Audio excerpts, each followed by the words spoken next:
ప్రజలారా, రాష్ట్రంలో రాజకీయాలు ఓ రకంగానే జరుగుతున్నాయి. మనం ఓట్లేసి గెలిపించుకున్నటువంటి నాయకుడు మనకు తెలియకుండానే ఇంకో పార్టీలకు జంప్ అయిపోతాడు. మనం ఇష్టపడి కష్టపడి ఓట్లేసి మనకు 5 ఏళ్ళు సేవ చేస్తాడని మనం అనుకుని ఓట్లేస్తే చెప్పా పెట్టకుండా ప్రజల నిర్ణయాలు లేకుండానే ఎవడు ఇష్టం వచ్చినట్టు వాడు ఇంకో పార్టీలకు జంప్ అయిపోతుండు. అంటే మనం అధికారం కట్టబెట్టింది వాని బతుకుదేరువు కోసం కట్టబెట్టినామా? వాని బతుకుదేరువు కోసమే మనము ఆ ఓట్లు వేసినామా? ఇగో ఇట్లా అయిపోయింది. ప్రజలను పట్టించుకునేటువంటి నాదుడు లేకుండా పోయిండు. ఎవడి స్వార్థానికి వాడు బతుకుతా ఉన్నాడు. మొన్నటికి మొన్న ఒక ఎగ్జాంపుల్ చెప్తా. బీఆర్ఎస్ పార్టీలో గతంలో ఎమ్మెల్యే మన మైనంపల్లి ఉన్నాడు. మైనంపల్లి ఏం చేసిండు? తన కొడుకు టికెట్ ఇవ్వలేదని తను పార్టీ మార్చేసిండు. కొడుకు తండ్రి ఇద్దరు కూడా పార్టీ జంప్ అయిపోయిండ్రు. అంటే ఇక్కడ ఎవరి భవిష్యత్తు కోసం వాళ్ళు బతుకుతున్నట్టే ఉంది కదా. ఎవరి జీవితాలు వారు చక్కదిద్దుకునే ప్రయత్నమే తప్ప ప్రజల కోసం పనిచేస్తామనేటి నాయకుడు ఒక్కడు లేడు.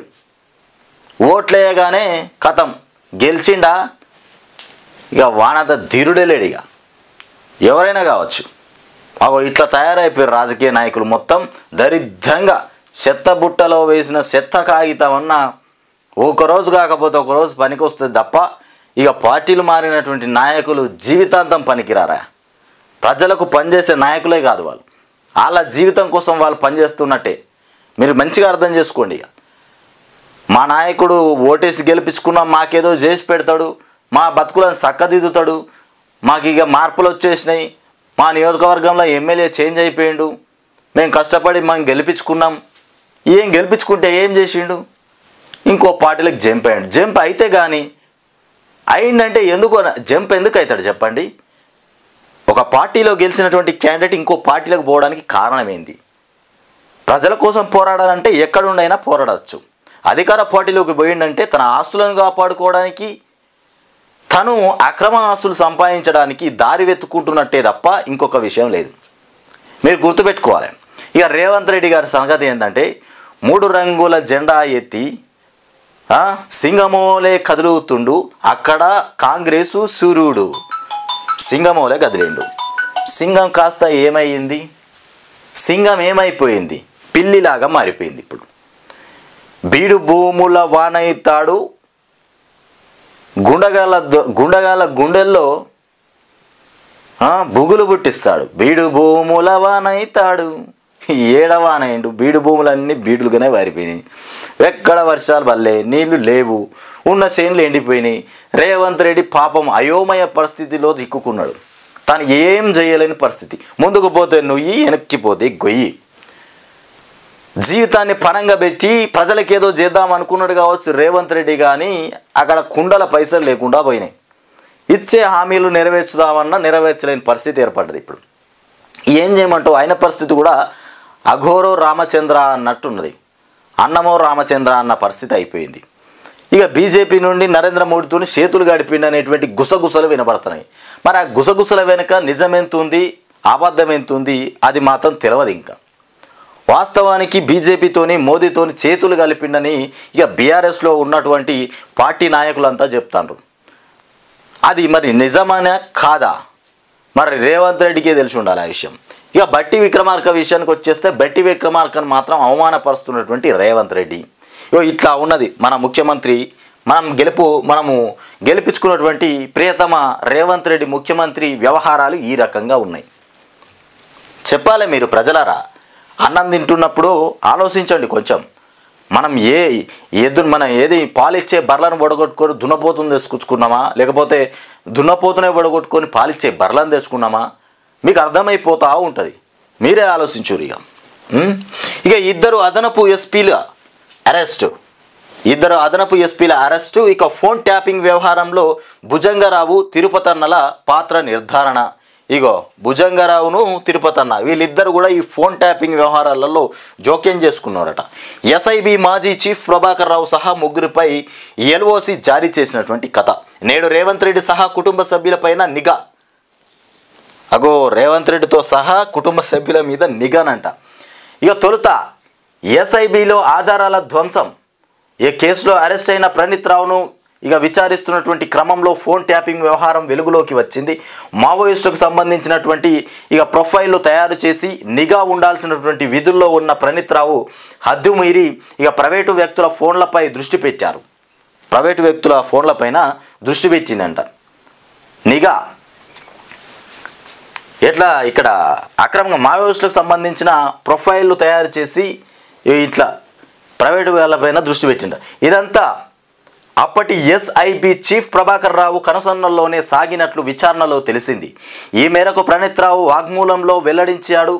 ఇక కొన్నేళ్లుగా ఈ వ్యవహారం సాగినట్లు తాజా దర్యాప్తులో బహిర్గతమైంది.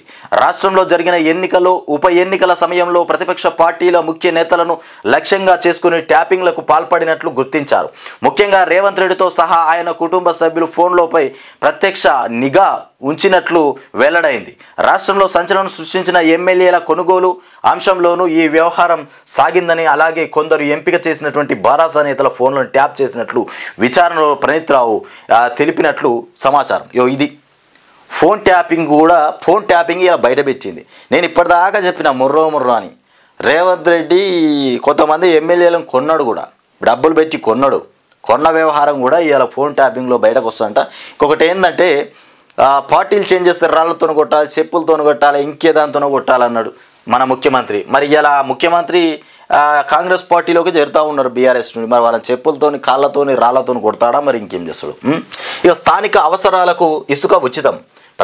ప్రజలు ఒక్క మాట గుర్తుపెట్టుకోండి, రాజకీయంలో ఉన్నటువంటి ఎమ్మెల్యేలారా, అధికార పార్టీల ప్రతిపక్ష పార్టీలో ఉన్నటువంటి ఎమ్మెల్యేలారా, మీ అందరికీ ఓట్లేసి ఒక్కొక్క చిన్న పేద బడుగు బలహీన వర్గానికి దారిద్ర్య రేఖకి కింద ఉన్నటువంటి వ్యక్తులు కూడా ఓట్లేసి మిమ్మల్ని గెలిపించుకున్నారు. అట్లాంటి వాళ్లకు మీరు అన్యాయం చేయాలని దలుచుకున్నారా? ముఖ్యంగా మీ నియోజకవర్గంలో మీ ఎమ్మెల్యే పదవికి మీరు రెస్పాన్సిబిలిటీ ఇవ్వండి, ఇచ్చి ప్రజలకు సేవ చెయ్యండి. అంతే తప్ప రేవంత్ రెడ్డికి పట్టం కడతాం, మోదీ సార్కు పట్టం కడతాం, కేసీఆర్కు పట్టం కడతాం ఇట్లాంటి ఆలోచనలు పక్కన పెట్టి మీరు ఏ పార్టీ నుండి గెలిచిండ్రో ఆ పార్టీ తరపున ప్రజలకు సేవ చేయండి. స్థానిక అవసరాలకు ఇసుక ఉచితం. ఇక కలెక్టర్లకు గనుల శాఖ ఆదేశాలు. ఇక సీనారేజీ వసూళ్లపై ఫిర్యాదుల నేపథ్యంలో ప్రభుత్వం నిర్ణయం తీసుకుందట. ఇక గ్రామీణ ప్రాంతాల్లో ఇసుక వేతలు తీరుస్తూ రాష్ట్ర ప్రభుత్వం నిర్ణయం తీసుకుంది. సొంత అవసరాలకు ఇళ్ల పథకానికి ఇసుకను ఉచితంగా తీసుకెళ్లేందుకు రాష్ట్ర ప్రభుత్వం అనుమతి ఇచ్చింది. సొంత అవసరాలకు ఇల్లు కట్టుకోవడానికి ఫ్రీగా తీసుకోపోవడానికి రాష్ట్రం అనుమతి ఇచ్చేసింది. ఇది బాగుంది.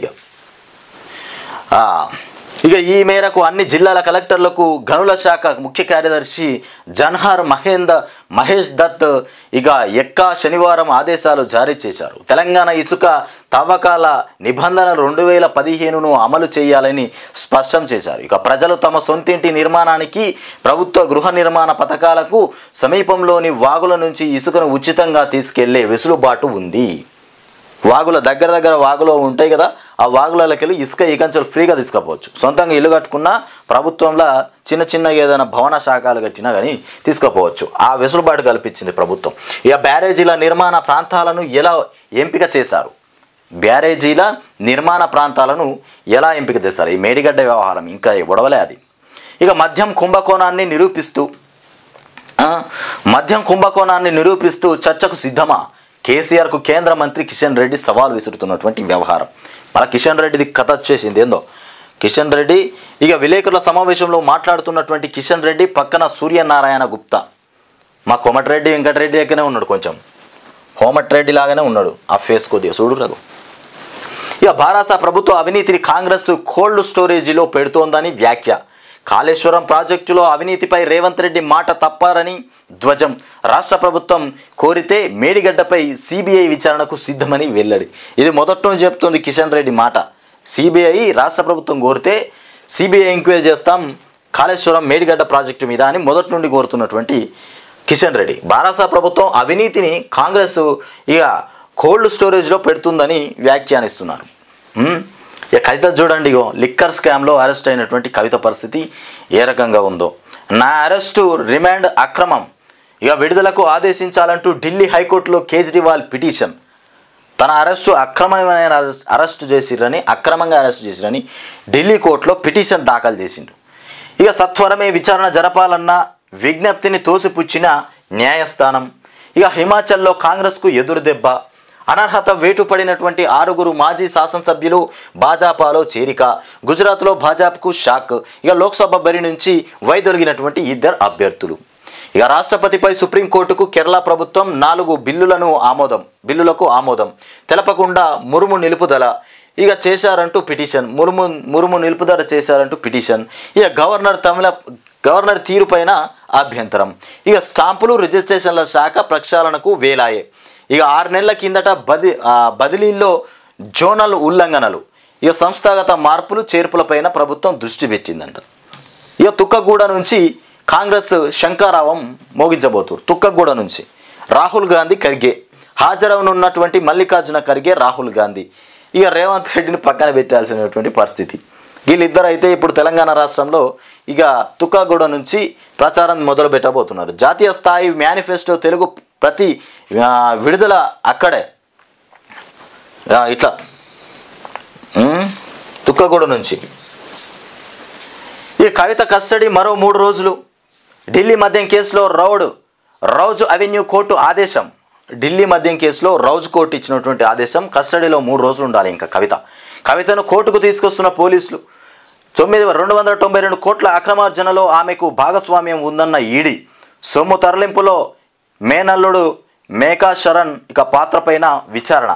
అయ్యో, మేనల్లుడు మేకా శరణ్ మీద కూడా విచారణ చేపట్టబోతున్నారంట. కవిత బంధువుల ఇళ్లల్లో ఈడీ సోదాలు. ఢిల్లీ మద్యం కేసులో ఆర్థిక లావాదేవీలపైన గురి. ఐసీసీ మారణ హోమమే. ఇక మాస్కో సంగతి కచేరీలో ఈ కాల్పుల ఘటనలో 133కు చేరినటువంటి మృతుల సంఖ్య. 11 మందిని అరెస్టు చేసిన పోలీసులు. ఇక ఉక్రెయిన్ హస్తం ఉందన్నటువంటి పుతిన్. ఇది వచ్చేసి కాల్పులు జరిపేందుకు ఉగ్రవాదులు ఉపయోగించినటువంటి ఏకే శ్రేణి రైఫిల్. ఐసీసీ మారణ హోమమే. సికింద్రాబాదు బారాసా అభ్యర్థి పద్మారావును సికింద్రాబాద్ నుండి ఎంపీగా పోటీ చేయడానికి కేసీఆర్ అనుమతిచ్చారు. నల్గొండలో కంచర్ల కృష్ణారెడ్డి. ఇక భువనగిరి నుంచి క్యామ మల్లేష్ ఇక ఖరారు చేసినటువంటి కేసీఆర్. ఇక మిగిలింది హైదరాబాద్ ఒక్కటే. ఇక మిగిలినటువంటి ఒకే ఒక్క టికెట్ ఏందయ్యా అంటే హైదరాబాద్ టికెట్. అది కూడా త్వరలోనే ఏర్పాటు చేయబోతారు. అది ఎక్కడి నుండి ఎక్కడికి పోతుంది, ఎవరికి ఇస్తారు అనేది అయితే చూడాలి. ఇక తుక్కగూడలో కాంగ్రెస్ సభ ఏప్రిల్ 1 వీక్లో నిర్వహించేందుకు ఏర్పాట్లు. తుక్కగూడలో కాంగ్రెస్ సభ పెట్టబోతుందట. ఏప్రిల్ 1 తారీఖున ఇక నిర్వహించబోతున్నారు. హాజరు కానున్న ఏఐసిసి ఖర్గే చీఫ్ ఇంకా మళ్ళా రాహుల్. మేనిఫెస్టోలో రిలీజ్ చేయనున్నటువంటి నేతలు. అసెంబ్లీ ఎన్నికల టైంలోనూ ఇక తుక్కగూడ మీటింగ్లోనే 6 గ్యారెంటీల ప్రకటన. అదే సెంటిమెంట్తో ఎంపీ ఎన్నికల ప్రచారం. 6 గ్యారెంటీల ప్రకటన. ఇంకేం ప్రకటన ఇస్తారు? 6 గ్యారెంటీల ప్రకటన ఇంకేం ఇస్తారా? అసెంబ్లీ ఎన్నికల టైంలోనూ తుక్కగూడ మీటింగ్లోనే 6 గ్యారెంటీల ప్రకటన. ఓహో, అసెంబ్లీ ఎన్నికల్లో కూడా తుక్కగూడ నుండే 6 గ్యారెంటీల ప్రకటన ఇచ్చిండ్రంట. మళ్ళీ ఇప్పుడు కూడా అదే సెంటిమెంట్తోని ఎంపీ ఎన్నికల ప్రచారం కూడా అక్కడ నుండే ప్రారంభం చేయబోతున్నారు. తుక్కగూడ నుంచి వాళ్ళకి సెంటిమెంట్ వచ్చింది, అక్కడ గెలుస్తామనేటువంటి ఆలోచన. ఇక లిక్కర్ స్కామ్లో కవిత మేనల్లుడు కూడా కీలక పాత్ర పోషించిండని. అయ్యో, చిన్న విషయం కూడా చెప్పట్లే.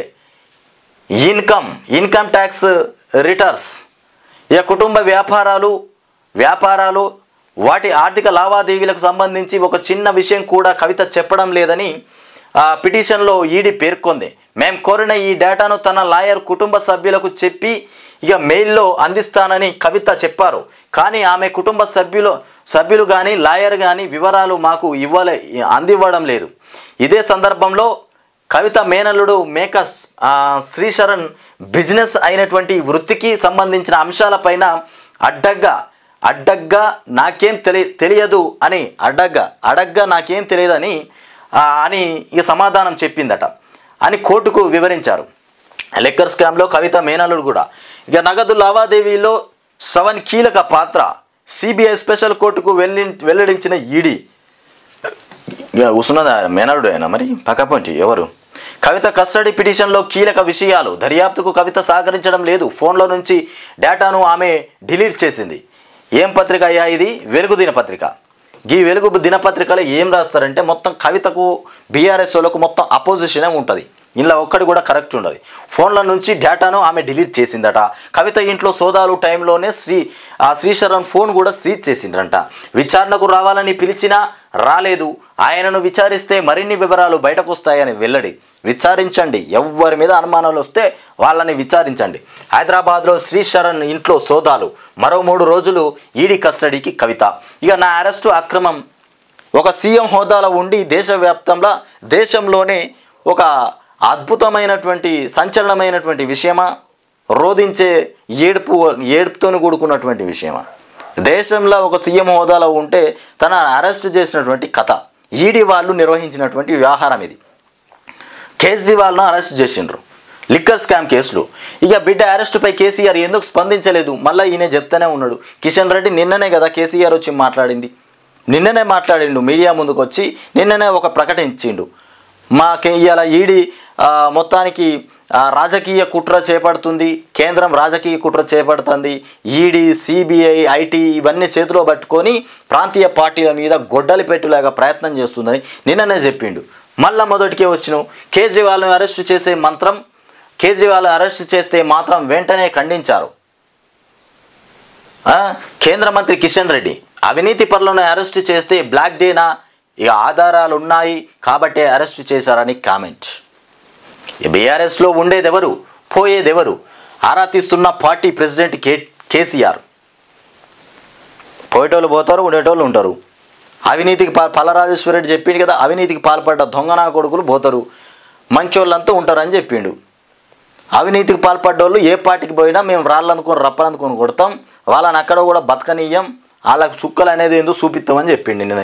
ఇక మరో 3 సీట్లకు బీఆర్ఎస్ అభ్యర్థులు ఖరారైపోయినరు. విశాఖపట్నం టు జగిత్యాల బైక్పై గంజాయి.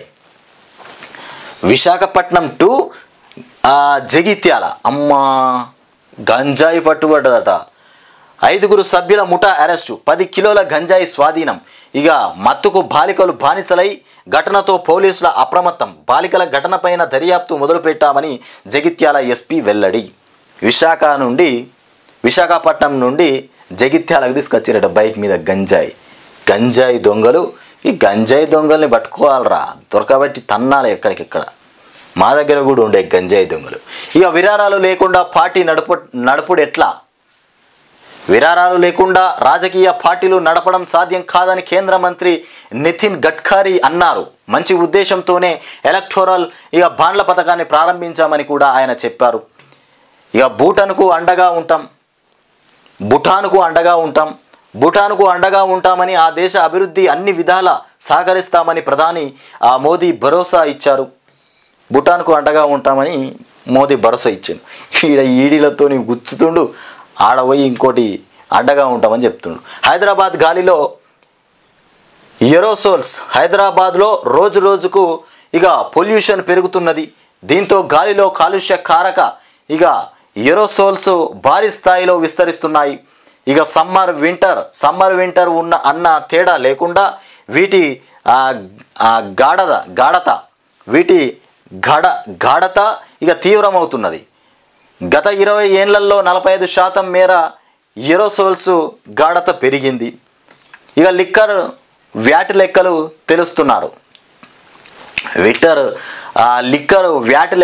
తెలుస్తున్నారు. ప్రభుత్వానికి చెల్లించే లిక్కర్ వ్యాట్ విషయంలో అవినీతి జరుగుతున్నట్టు కమర్షియల్ ట్యాక్స్ డిపార్ట్మెంట్ అధికారులు అనుమానం వ్యక్తం చేస్తున్నారు. భారీ దోపిడీకి తెరతీసిన మిల్లర్లట. మిల్లర్ల కథ ఇట్లా ఉంటుంది ఏందో. వరి కోతలు జోరు అందుకోగానే రేట్లు దించేశారు. మిర్యాలగూడ రైస్ మిల్లుల వద్ద ధాన్యం కొనుగోళ్లు ఆలస్యమవుతుండడంతో బారులు తీరిన ట్రాక్టర్లు. రేవంత్ రెడ్డి గారు ముఖ్యమంత్రి దీని మీద ఒకసారి ఆలోచన పెట్టండి. ఇది మీ పేపర్లోనే రాసిర్రు, వెలుగు దినపత్రిక మీకు సపోర్ట్ పేపర్లోనే రాసిండ్రు. ఇది వారం కింద క్వింటాలు వడ్లు 2700 ఉండే, ఇప్పుడు 22,150, అంటే 2150కు తగ్గించారు. ఇంత తగ్గిపోయింది. ఇక నల్గొండ జిల్లాలో సిండికేట్గా మారి దోపిడీ. ఇదేమని అడిగిన రైతులకు బెదిరింపులు వ్యవహారాలు. ఇక మాస్కోలో టెర్రర్ అటాక్, 155 మంది మృతి. ఏందని అడిగితే బెదిరింపులట. గిదేంది మనకి ఇట్లా ధర తగ్గించిరని అడిగితే బెదిరింపులకు పాల్పడుతుండ్రట. ఇట్లా ఉన్నది వరి ధాన్యం పైన అన్నిట్లల్లా రైతు విలవిలనే. విలవిల ఎక్కడనయ్యా బాగుపడ్డది రైతు చెప్పుర్రి. ఇక ఆడపడుచు కొడుకు మేక శరణ్ పైన ఈడీ ఫోకస్. ఇక సన్నాల మాటున దొడ్డు మోసం అంటే దొడ్డు బియ్యం తీసుకుపోయి సన్నంగా తయారు చేస్తున్నట్టు. ఇక మిర్యాలగూడలో రైస్ మిల్లుల వద్ద ధాన్యం లోడుతో బారులు తీరిన ట్రాక్టర్లు. రేషన్ బియ్యం కేజీకి 10 కిలోలు. రేషన్ బియ్యం కిలోకు 10 రూపాయలు పెంచుకొని రీసైక్లింగ్ చేసి ఇక బ్రాండెడ్ సన్న బియ్యంగా రంగురంగుల బస్తాల్లోకి వెత్తి 40 రూపాయల చొప్పున, కేజీకి 40 రూపాయల చొప్పున అమ్ముతుర్రట. ఇక మిల్లులు అడ్డంగా దందా, కోతల వేల సిండికేట్గా మిల్లర్లు, సన్నాల ధరలు డమాల్. ఇక దొడ్డు బియ్యంతోనే రీసైక్లింగ్ చేసి అమ్ముతురు కదా. ఇక సన్న బియ్యం ఓడుకుంటాడు, వాడి ధర డమాల్ అయిపోయింది. క్వింటాకు 500 తగ్గింపు మిర్యాలగూడలో దందా. గన్ని సంచులకు కాప్రా చీడ మిల్లర్లకు కష్టాలు. ఆ సంచుల్లోని బియ్యం తీసుకోవడానికి FCI నో చెప్పేసింది. ఇక సచివాలయం ఖర్చు డబుల్ అయిందని చెప్తుండ్రు. కన్నీటి మాస్కో, 150కి పెరిగిన మృతుల సంఖ్య. ఇక 100 రోజుల పాలనకు ఓటు. లోక్సభ ఎన్నికల్లో రాష్ట్ర కాంగ్రెస్ ప్రచార అస్త్రం ఇదే. 100 రోజులు మీకు ఒకసారి చెప్తానా మిత్రులారా, గుర్తుపెట్టుకోండి. 100 రోజుల మా పరిపాలన చూసి ఓటేయ్యిరి అని కాంగ్రెస్ వాళ్ళు అడుగుతారట. దానికి మీరు సమాధానం ఏం చెప్తారో జర చెప్పుండ్రి. తొక్కగూడ నుంచే ఎన్నికల శంకారావం మొదలు పెట్టబోతురు. ఇక ఉచిత ఇసుకకు అడ్డంకులు వద్దు. కరువు సాయంపై సుప్రీంలో కర్ణాటక పిటిషన్. రాష్ట్రపతి పైన సుప్రీంకోర్టులో కేరళ సర్కారు దావా వేసింది. మొత్తానికి ఇక ఉగాది తర్వాత కేసీఆర్ రోడ్ షోలు నిర్వహించబోతుండు. ఉగాది అయిపోయిన తర్వాత రంగంలోకి దిగబోతున్న కేసీఆర్ బహిరంగ సభలు, కార్నర్ మీటింగులు కూడా. మరో 3 స్థానాలకు అభ్యర్థులను ఖరారు చేసిన బీఆర్ఎస్ అధినేత కేసీఆర్ సికింద్రాబాద్ నుంచి పద్మారావు గౌడ్, నల్గొండ నుంచి కంచర్ల కృష్ణారెడ్డి, ఇక భువనగిరి బరిలో క్యామ మల్లేష్. 16 స్థానాలకు పూర్తయిన ఎంపిక. హైదరాబాద్కు ఖరారు కాని అభ్యర్థి. ఇంకొక హైదరాబాద్కు మిగిలిపోయిండు. హైదరాబాద్ కూడా త్వరలోనే ఖరారు అవుతాడు అభ్యర్థి. ఇక చూసినావా, మొన్న కలకల నేడు వెలవెల. 2019-2023 వరకు వాటర్ హబ్ కాళేశ్వరం జలాలతో నిండుగా ప్రాజెక్టు. కాంగ్రెస్ పాలనలో పరిస్థితి రివర్స్. ఇది బీఆర్ఎస్ పరిపాలనలో ఉన్నటువంటి కలకల, ఇది కాంగ్రెస్ ప్రభుత్వంలో ఉన్నటువంటి విలవిల. మిడ్మానేరు దుస్థితి ఈ రకంగా ఉన్నది. మిడ్మానేరు కేసీఆర్ ఉన్నప్పుడు నీళ్ళు ఈ రకంగా మంచిగా పుష్కలంగా నీళ్లున్నాయి, మంచిగా బ్రహ్మాండంగా కనబడుతున్నాయి కదా. కేసీఆర్ పోయిన తర్వాత ఈ రకంగా మారిపోయినాయి, నీళ్ళు లేకుండా. ఇట్లా మారిపోయినాయి అన్నట్టు, నీళ్ళు లేకుండా. ఇది ఎట్లా ఉంటే ఇక డమ్మీ కాంగ్రెస్. లోక్సభ సీట్లలో బలహీన అభ్యర్థులను పెడుతున్నటువంటి కాంగ్రెస్ అట. మరి దేన్ని ఉద్దేశించి పెడుతున్నారు మరి రేవంత్ రెడ్డి? ముఖ్యమంత్రి రేవంత్ రెడ్డి 14 సీట్లు కొట్టాలనేటువంటి ఆలోచనలో ఉండి మళ్ళీ డమ్మీ సీట్లను ఎందుకు పెడతాడు? డమ్మీ వాళ్ళని ఎందుకు పెడతాడు? ఇది కుట్ర, రాజకీయ కుట్ర. అంటే బీజేపీకి అనుకూలంగా ఉండాలని ఇట్లా చేస్తున్నాడా? ఇక స్థానికంగా పట్టులేని వారి ఎంపిక. ఇక పారాచ్యూట్ నేతలకు టికెట్. ఇది బీజేపీకి మేలు చేసేందుకేనా? మిత్రులను గెలిపించేందుక? ఇక ఉప ఎన్నికల తీరు పునరావృతం. రేవంత్పై పార్టీలో గుసగుస. అన్ని చోట్ల పోటీలో డమ్మీ అభ్యర్థులే. సీఎం పైన మండిపడుతున్నటువంటి ఆశావాహులు డమ్మీ అభ్యర్థులను పెడుతున్నట. రేవంత్ వ్యవహారమే ఉన్నట్టుంది మొత్తం. ఖర్గే మన ఎవరికి లేదు, రాహుల్ లేదు, ఖర్గే లేదు, పోతే ఇంకా ఎవరు మన కోమటిరెడ్డి, వీళ్ళు బట్టి గిల్ల మాట వినేటట్లేదు ఇక కథ. ఇవాళ అది ఉట్టిదే గిల్లనే అర్థమైపోతుంది. అవమానంతో చచ్చిపోవాలి మీరు. ఇక ఒరిజినల్ కాంగ్రెస్ వాళ్ళకు అపాయింట్మెంట్ ఇస్తలేడు, ఉత్తుత్తోళ్ళకి అపాయింట్మెంట్ ఉందట. బీజేపీతో టచ్లో డీకే శివకుమార్. 40 మంది ఎమ్మెల్యేలతో రెడీగా ఉన్నాను. BJP MLA Muniratnam. ఒక్కో కాంగ్రెస్ ఎమ్మెల్యేకు 50 కోట్ల ఆఫర్. సీఎం సిద్దిరామయ్య. అయ్యమ్మ, బీజేపీలో పోవడానికి రెడీగా ఉన్నాడంట సిద్దిరామయ్య, డీకే శివకుమార్. తప్పుడు కేసుపై పోరాడుతా ఇప్పుడు సవాల్గా ఒక పార్టీని విడిచిపెట్టి పోనోళ్ళు అంటే అక్కడ కేజ్రీవాలే, ఇక్కడ కేసీఆరే. తిన్న రేవు తెలవాలన్నట్టుగా సావైనా రేవైనా ఒక్కటి దాంట్లో ఉంటామన్నట్టు ఇక గిదే. మిగతా వాళ్ళంతా ఇట్లనే ఉన్నారు. రైతన్నలకు లీగల్ నోటీసులు. బ్యాంకుల తరపున పంపుతున్నటువంటి లాయర్లు 100 రోజులైన అమలవైనటువంటి 2 లక్షల రుణమాఫీ. పంట రుణాలపై కాంగ్రెస్ సర్కారు మౌనం. ఆగం చేయొద్దని వేడుకుంటున్న అన్నదాతలు. తాగునీటి కోసం ఇక ధర్నా చేసినందుకు మహిళలపై ఎన్నికల కోడ్ కేసులు. నో కొడుకుల్లారా, నా కొడుకుల్లారా, ముడ్డి బొక్క పగలగొడతా, నకరాలు చేస్తున్నారా? మంత్రి పొన్నం మరో వాయిస్ లీక్. సోషల్ మీడియాలో ఆడియో వైరల్. సబ్ స్టేషన్ గురించి మాట్లాడేందుకు ప్రయత్నించిన తిరుపతిపై మండిపాటు. పొన్నం ప్రభాకర్ గారు, మీరు కొంచెము నోరు అదుపులో పెట్టుకొని సాటుకు పోయి మాట్లాడండి. ఇట్లా నేటుగా వచ్చి మాట్లాడి బజార్లో పడతారు మీరు ఊకే. మిగతా వాళ్ళంతా మంచిగానే ఉన్నారు, మీ వాయిసే బయటకు వస్తుంది. పదే మీరే బజార్లో పడుతున్నారు. సామాజిక సమతూకం. ఇక బీఆర్ఎస్ లోక్సభ టికెట్లలో అన్ని వర్గాలకు సమ ప్రాధాన్యం. ఇక 16 స్థానాలకు అభ్యర్థులు ఫైనల్.